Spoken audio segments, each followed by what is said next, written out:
નમસ્કાર વિદ્યાર્થી મિત્રો, 16 માર્ચ 2026ના કરંટ અફેરમાં આપનું હાર્દિક સ્વાગત છે. આર્થિક સ્થિરતા ફંડ માટે કેટલી રકમ ફાળવવામાં આવી છે? તો સાચો જવાબ આવશે મિત્રો 57,381.84 કરોડ.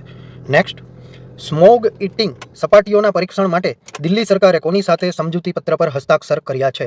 તો સાચો જવાબ આવશે મિત્રો IIT મદ્રાસ. આ 6 મહિનાનો પાયલોટ પ્રોજેક્ટ ફોટો કેટાલિટિક સામગ્રીની અસરકારકતા તપાસશે, જે સૂર્યપ્રકાશમાં નાઇટ્રોજન ઓક્સાઇડ અને અસ્થિર કાર્બનિક સંયોજનો જેવા હાનિકારક પ્રદૂષકોને તોડીને હવાને શુદ્ધ કરવામાં મદદ કરે છે. Next, sport star SS awards 2026માં લાઈફ ટાઈમ અચીવમેન્ટ એવોર્ડથી કોને સન્માનિત કરવામાં આવ્યા છે? તો સાચો જવાબ આવશે નરી કોન્ટ્રાક્ટર અને MD વલસમ્મા.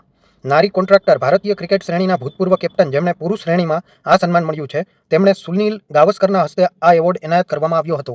MD વલસમ્મા એશિયન ગેમ્સમાં સુવર્ણ પદક વિજેતા દોડવીર, જેમણે મહિલા શ્રેણીમાં આ સન્માન આપવામાં આવ્યું છે. નેક્સ્ટ, આંધ્રપ્રદેશ હાઈકોર્ટના જજ તરીકે કોણે કાર્યભાર સંભાળ્યો છે? તો સાચો જવાબ આવશે મિત્ર જસ્ટિસ લીસા ગિલ. તેઓ પંજાબ અને હરિયાણા હાઈકોર્ટમાંથી ટ્રાન્સફર થઈને આવ્યા છે અને 13 માર્ચ 2026ના રોજ આંધ્રપ્રદેશ હાઈકોર્ટના જજ તરીકે કાર્યભાર સંભાળ્યો છે. પ્રથમ મહિલા મુખ્ય ન્યાયાધીશ તરીકે પદ સંભાળશે આંધ્રપ્રદેશમાં. નેક્સ્ટ, 50 મિલિયન ટન લોહ અયસ્કનું ઉત્પાદન કરનારી પ્રથમ ભારતીય માઇનિંગ કંપની કઈ બની છે? તો સાચો જવાબ આવશે મિત્રો NMDC લિમિટેડ. આ સિદ્ધિ ભારત સરકારના 2030 સુધીમાં 300 મિલિયન ટન સ્ટીલ ઉત્પાદન ક્ષમતાના લક્ષ્યાંકને પ્રાપ્ત કરવામાં મદદરૂપ થશે. કંપનીની મુખ્ય ખાણો છત્તીસગઢ અને કર્ણાટક રાજ્યમાં આવેલી છે.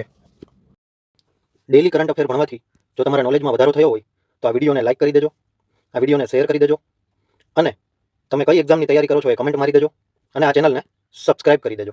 ધન્યવાદ.